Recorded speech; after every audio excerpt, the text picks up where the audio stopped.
The bottom of the Central Division is on the rise. This is your Locked On NHL Central Division Hopefuls Roundtable Preview. This is the Locked On Podcast Network's 2024 NHL Season Preview. Your team every day. Welcome in, everyone, to the 2024 Locked On NHL Season Preview. In this episode, we will be breaking down the Central Division's playoff hopefuls.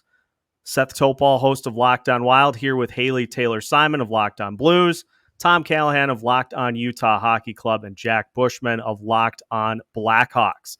We'll discuss reasons for hope, how many points each team will get, offseason additions and breakout candidates, and what's at stake for each team. The 2024 NHL Season Preview is brought to you by FanDuel. Make every moment more. Head to FanDuel.com to get started. Everyone, welcome in to today's episode, and we are getting close to the start of the NHL season, so time for the four teams that were on the outside looking in from the postseason to gear up and state your case as to why your team will make the postseason this year. Let's start with the biggest reasons for optimism for each of our teams. Haley, I will start with you and the Blues. What is the biggest reason for optimism for St. Louis to get back to the postseason this year? So the Blues have missed two consecutive playoff runs, which absolutely sucks. But this offseason, the St. Louis Blues did acquire Philip Broberg and Dylan Holloway from the Edmonton Oilers. They also have a young player, as in Jake Neighbors, who had an incredible season last year. They also have Robert Thomas. So they do have a lot going for them. And of course, our goalie Tatum. So if there is any hope for optimism for the Blues to make the playoffs, it's definitely the young additions plus the goalies. Tom, what is the biggest reason for optimism for Utah in their first season in Utah to make it a postseason season? I think one of the things you look at is when they were the Coyotes, they were always on this path of growth and, hey, stuff's going to bloom soon. We're tending to the garden. We're getting there, right? But one of the biggest things that happened this offseason was heading into the draft and free agency just a week or so before, they had zero defensemen. Nobody was signed. Now they have a defense core. They actually, with the addition of Robert Bortuzzo now, have even kind of bulked up beyond, I think, what they really needed to. So they've changed the defense completely. And I think that if they're able to take care of things defensively much better in their own end, I don't think goal scoring is the issue here. And I think if this revamped defense is everything it could possibly be, your goaltending gets better, you win more games, you score more points, and you guys know what happens then. You make the playoffs. Jack, if you say Connor Bedard, I'm putting you on mute. What is the biggest reason for optimism for Chicago this season? Well, Seth, it's the veterans they put alongside Connor Bedard this offseason. A lot of moves made by the Blackhawks. Up front, they brought in Tyler Bertuzzi and Teuvo Teravainen. Taylor Hall is also coming back off injured reserve. And quite honestly, all three of those players figure to be involved somewhere in the top six. So not only is Bedard going to have more help and more competent players around him, he's not going to have to carry the weight himself, where the Blackhawks last year were kind of a one-trick pony offensively. It was kind of the Connor Bedard line or bust. So having those veteran additions in the forward group and just having a deeper forward group in total this year should do wonders for the offense. And then on the defensive side of things too, bringing in veterans like Alec Martinez and TJ Brody, not only to kind of solidify the second and third pairings, but also to really show the young defensemen. The Blackhawks have a slew of them. Just adding guys like Martinez and Brody, that's going to really help the Blackhawks on the defensive side of things. Just the veteran additions in all areas of this team should make this a much harder squad to play against and much better than what we've seen in the last couple of years, Seth. Seth, what is the biggest reason for optimism for the Minnesota Wild? Great question. For me, it comes down to the changing of the guard. We have heard Bill Guerin, after last season ended in disappointment for the Minnesota Wild, say that if particular players on the roster don't pick up their performance, that they're going to be pushed by some of this prospect pool that's been highly touted for the Minnesota Wild over the last few years. Players like Liam Ogren, who got a little bit of a taste last year. Murat Huznadinov, who got 16 games last year. If players like Marcus Johansson, Freddie Gaudreau, and others don't carry the weight, The hope is that those players are going to get the opportunities. And you've got your franchise goalie in waiting, Jesper Wallstedt. He's waiting in the pipeline too. And so we're at this crossroads point with the Minnesota Wild roster. If those veterans can find previous success, then they're going to stay in the lineup. If not, then we're going to see that youth movement. And I think that's something that Wild fans have been looking for the last couple of seasons. Now, as far as point totals go for each of our four teams, FanDuel has laid things out very nicely. And as it sits, they project the Minnesota Wild at 94.5 as the over-under, Utah and St. Louis at 86.5, and Chicago at 74.5. I will note that the Minnesota Wild actually have the same over-under for points as the Winnipeg Jets do. You've, of course, got the Avalanche, the Stars, and the Predators, as everybody expects, to be at the top of the division too. So let's just go through those over-unders, and we'll just go in order. So, Seth, I'll have you start. I think the Minnesota Wild, I'm going to take them to go slightly over because I think the Minnesota Wild found a couple of things in the midst of a little bit of a down year last year. They found a combination in Kirill Kaprizov, Matt Boldy, and Joel Eriksson Ek that was one of the best lines in the entirety of the NHL last year, behind only Connor McDavid and his line mates in Edmonton. If you roll with that, if you get not like third worst penalty kill for the whole season, if you even get league average, if you can get improvement there, if you get improvement in goaltending, I think all of these lend to the Wild being able to beat 94.5 points. Now, the big key will be, can they beat the teams in front of them, which they couldn't last year? Couldn't beat Colorado or Dallas or Nashville or Winnipeg. They had one win combined against those four teams. If they do that again this year, going to go under, but call me optimistic. I'm thinking that we'll see over 94.5. Tom, what do you think about Utah? Do you think they have a good chance to go over or under that point projection? So 86.5 is actually pretty astute, in my opinion. Looking at the schedule, looking at everybody else's improvements in the division and the conference, looking at who I think is going to sink and who's going to swim this year, I felt like probably there was a 10-point improvement in the hopper for Utah. And they finished with 77 last year, which would be 87 this year, put them slightly over. Nashville got so much better. They're going to be a much tougher out. And so that, to me, now throws them to the top of the Central. Dallas, Winnipeg, Colorado, those are your four in teams, if you will. And that's obviously why we're all chatting here this evening.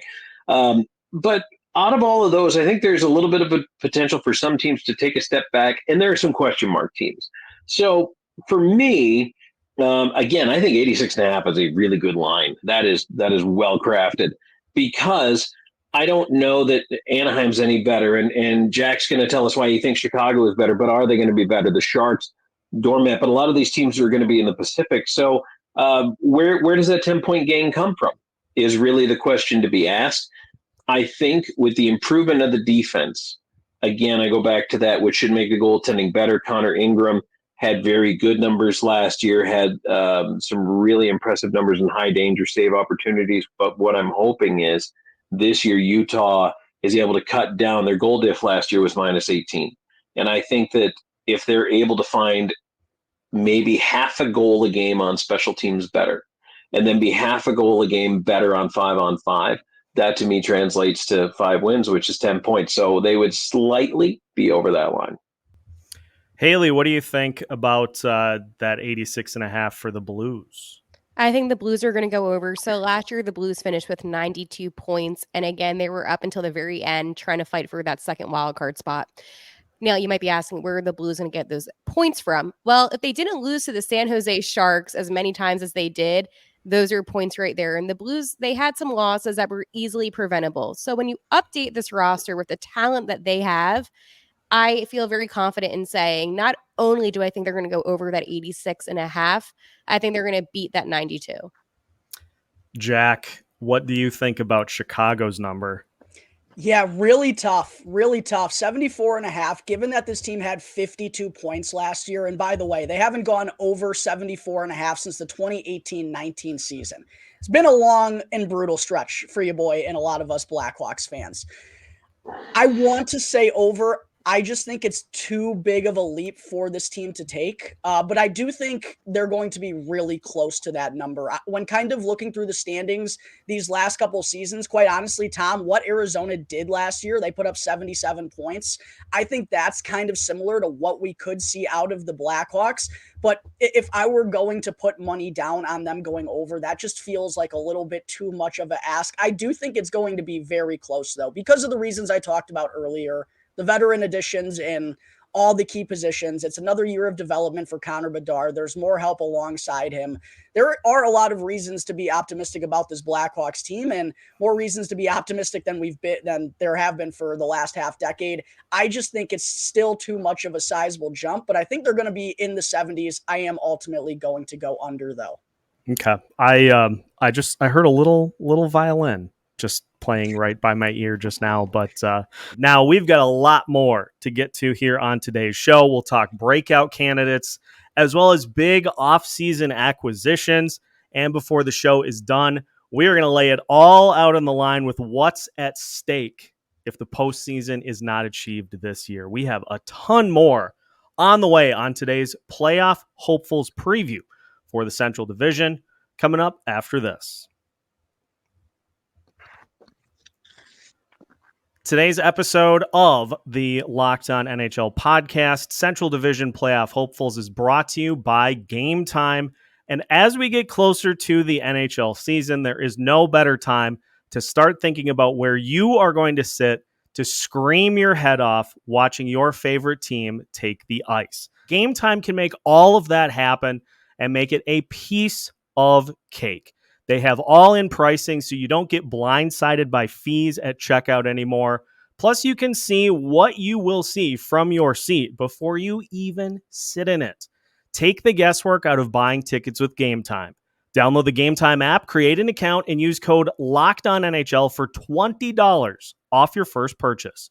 Terms apply. Again, create an account and redeem code LOCKED ONNHL for $20 off. Download Game Time today. What time is it? It's game time. Welcome back to today's special episode of Locked On NHL, the Central Division Playoff Hopefuls Roundtable. As we continue with our conversation, we're going to talk about big additions this offseason. And so, Haley, we'll start with you again. Just recap for us the single biggest offseason addition your team made and what that particular player means to the Blues. Obviously, Ryan Suter. No, I'm joking. So I had to throw that in. No, but this offseason, my boy, I love Ryan Suter. Love suits. We had two offer sheets sent to the Edmonton Oilers. In exchange, the Blues were able to pick up Broberg and Holloway. Obviously, Philip Broberg is the guy that's going to make the biggest difference. It's hard not to lump them together, but this is a huge move for the St. Louis Blues. I mean, not only are you improving the offense with Holloway, but you're also significantly improving the defense with Broberg. And the Blues' defense, you all know, you're all in the Central. You've seen it. It's not that good. So with this addition, it definitely does help a lot. And yes, we know Ryan Suter's on the team now, but the Blues did make that move with the offer sheets. It was risky, but Doug Armstrong, GM, knew what he was doing with them. And the offer sheets, they do work. So yes, we made a lot of headlines within the NHL.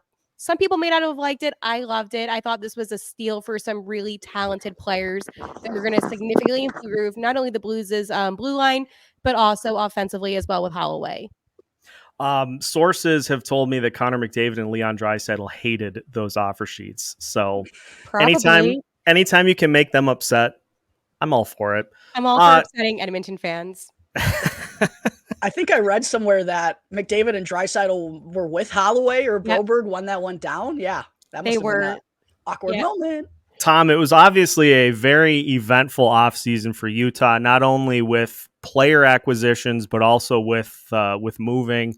Who was the biggest offseason addition that the Utah Hockey Club was able to bring in that'll have the biggest impact on this upcoming season? Well, for those who probably haven't been a whole lot of attention on this Utah Hockey Club, and that's okay if you haven't, but if you somehow did not know that they brought in Mikhail Sergachev, you were under a rock. That's one of the biggest trades of the summer, let alone for Utah Hockey Club. Bringing him in, yeah, he's coming off an injury, but he's always kind of been playing in Victor Hedman's shadow in Tampa Bay. I think he has the ability, and it's interesting reading Hedman's quotes talking about him when he left, saying, he works so hard on his game. He's always willing to put in what it takes, whatever the time, whatever the effort.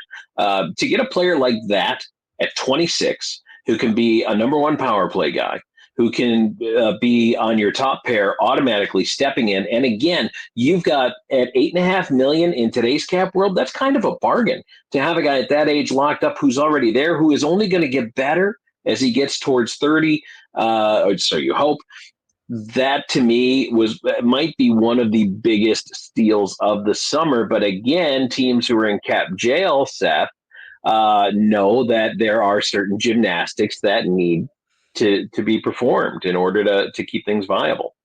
If I could equate the amount of cap maneuvering that I've done with the Minnesota Wild since I took over as host into physical skill, I would have 3 gold medals already at the Olympics, because it should be a full-time job trying to navigate cap constraints. I don't envy anyone in that position, but it seems like half the league is in that spot. So it's just one of those things we do.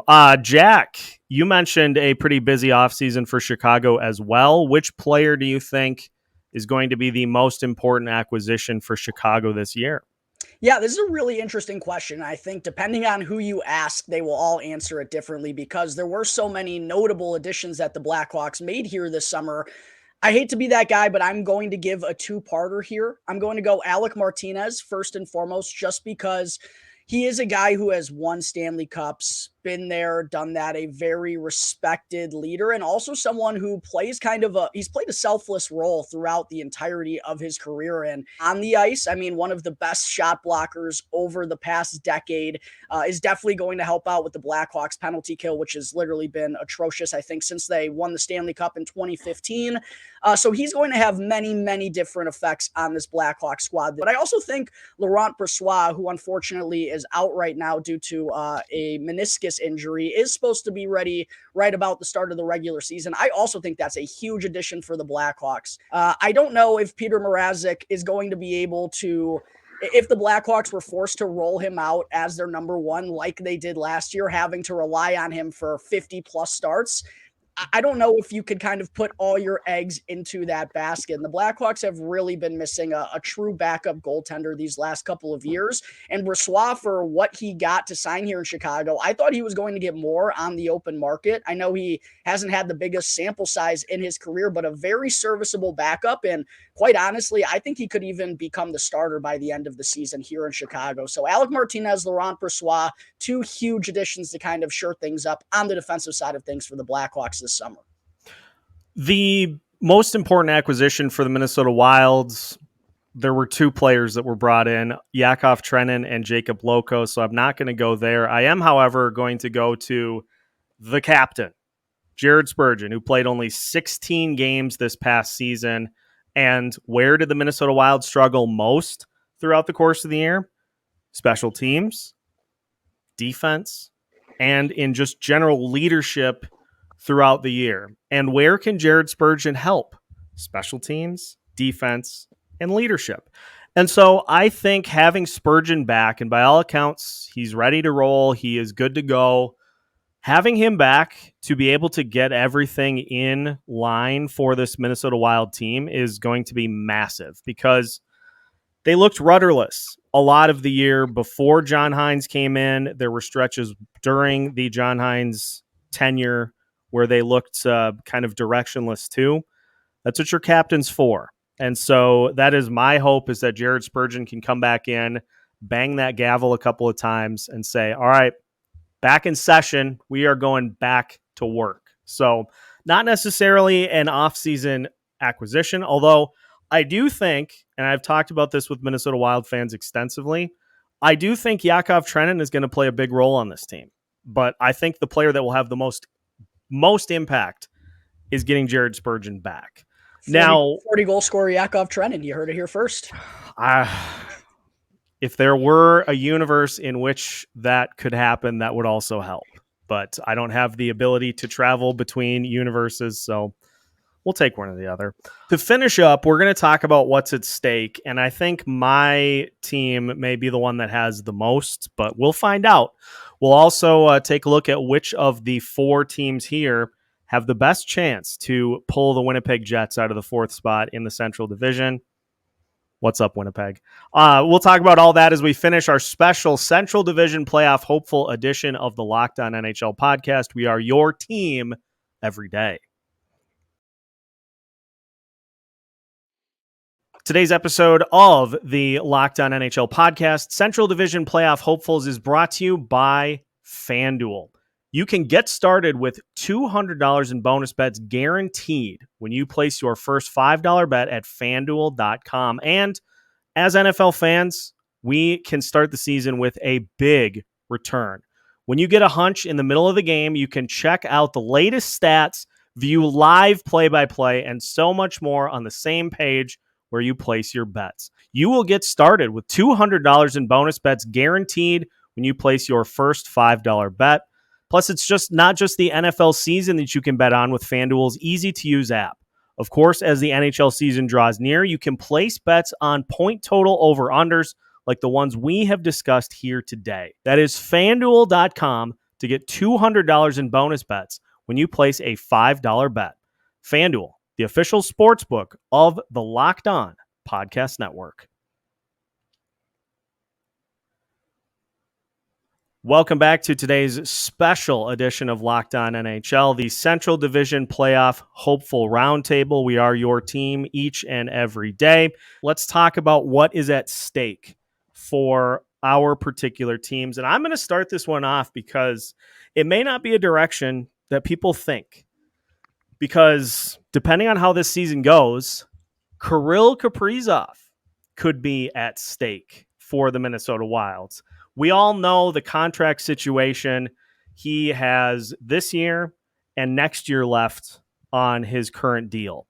And if the Minnesota Wild don't show a little bit of their hand as to what they have coming up, are you going to want to stick around? And it doesn't necessarily have to be a playoff appearance for the Minnesota Wild. But as we talked about in the opener, that switch to the youth movement, to some of those prospects, so where Kirill can get a look at them and say, these guys can play. Like, I could play with these guys over the next couple of years. If we see steps forward like that in a non-playoff season, that's fine too. A season of neutral, not going to cut it. Haley, what is at stake for the Blues if they do not reach the postseason this year? It's a good question, Seth.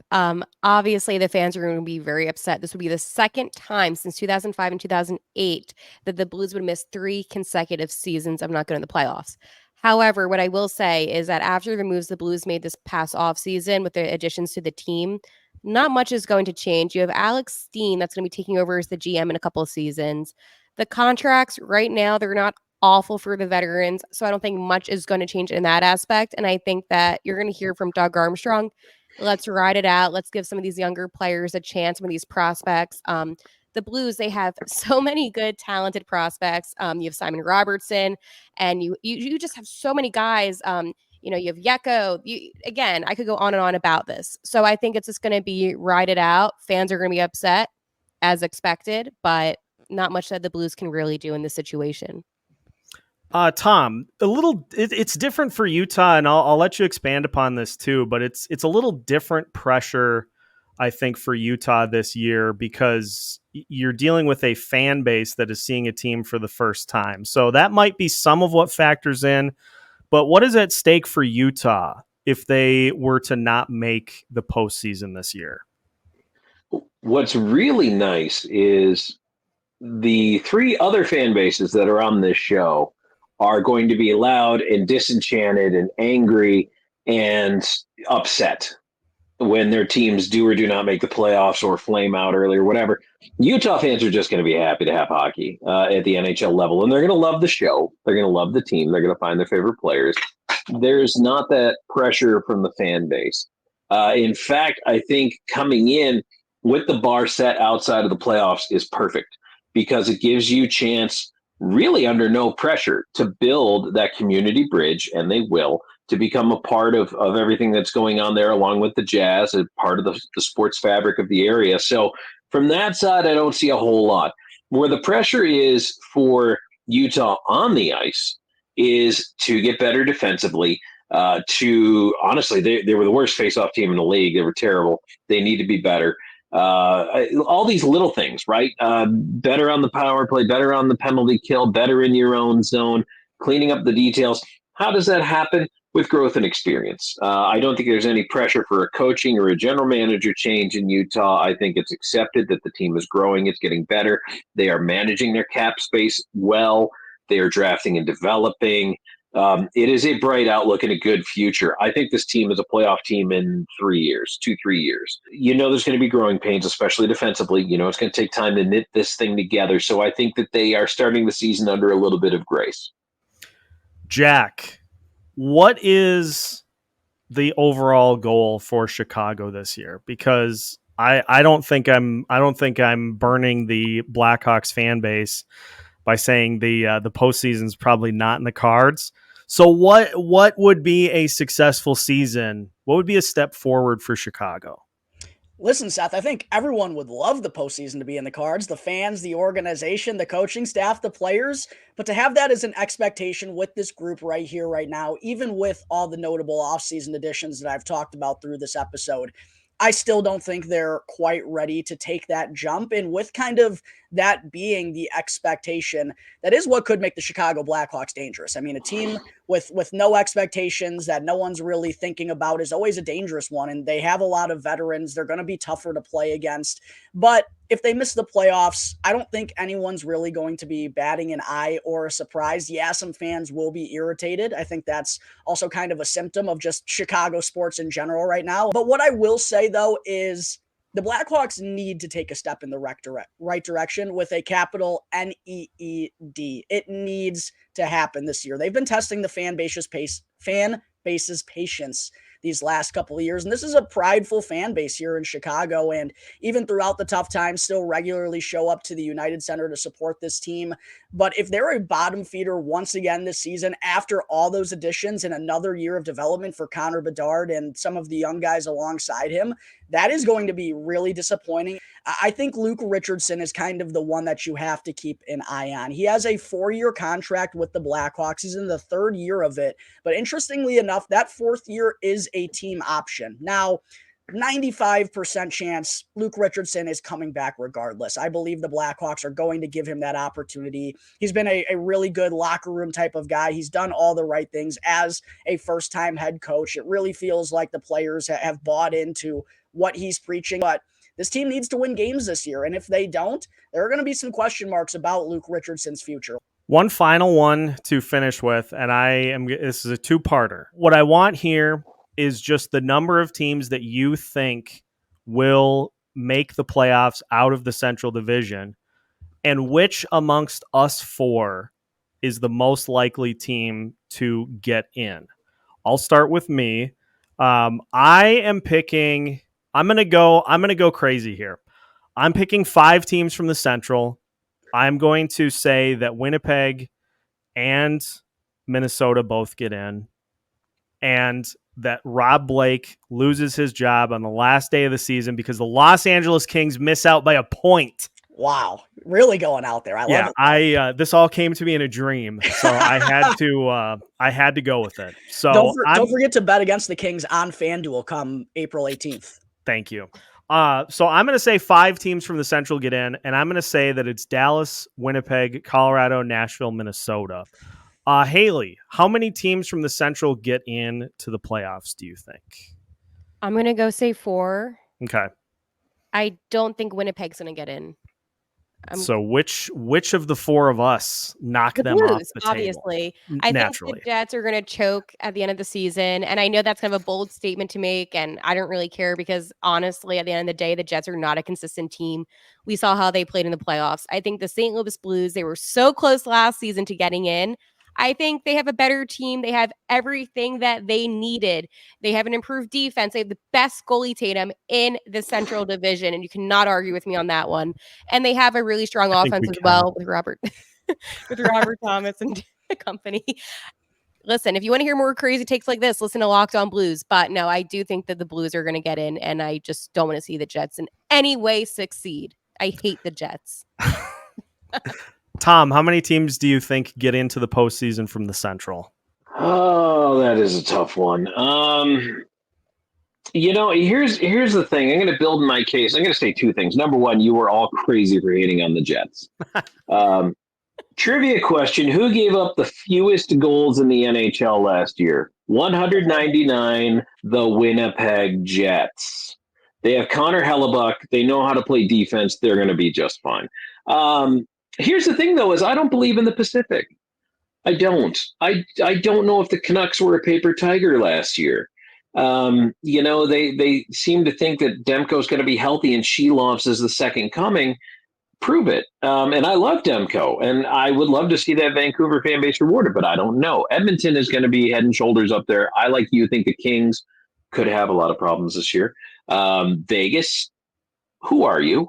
What are you? And Vegas, look, Vegas is paying the piper now, just like Chicago has for their cup wins, just like the Kings did for their cup wins. So that's part of it now, too. So I don't know that it's because the Central gets better, but that the Pacific has so many question marks that three teams might make it from the Pacific. So honestly, out of everybody that I think, looking at the teams that have a chance to make it, I already told you, I think Utah needs to overachieve to make the playoffs. So I would pick the Blues. I like you, Tom. Thank you. I won't hold that against you, Tom. Just kidding. I don't even like, if the Wild make the playoffs, it's great. That's more games to cover, but if they take a step forward developmentally, that's the bigger prize I'm after.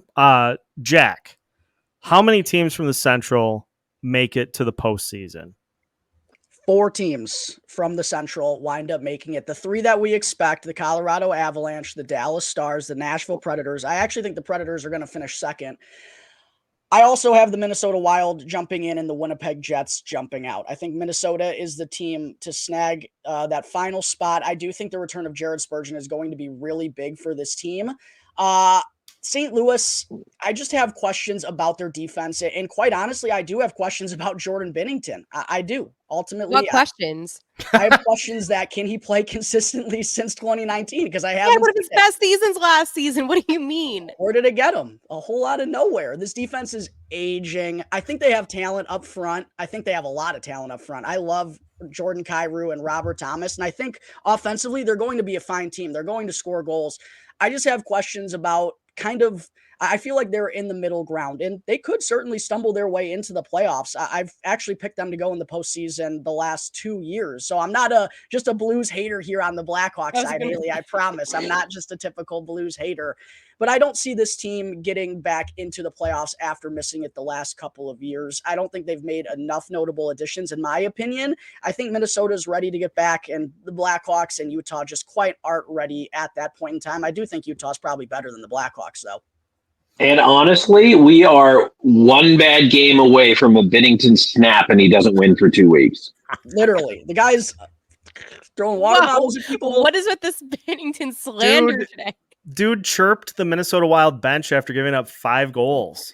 Like, he didn't have any breakdowns last season. I want to put that on the record. He was calm, cool, and collected. To be fair, it was the officials that robbed us of the Fleury Binnington fight we were craving at that time. How cool would that have been? I know. I was so upset about that. I will never get over that. And Flower, he's so innocent. He was ready to square up. Oh, yeah, man. He's like, let's do it.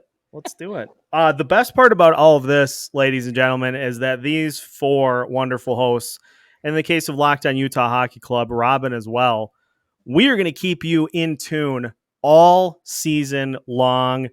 The roller coaster, the high points, the low points where I'm doing post games under my desk. We're going to have you covered every step of the way. So make sure to tune in. Make sure to follow these and the rest of the Central Division shows. Thank you for tuning in to the 2024 Locked On NHL season preview. Your first listen today.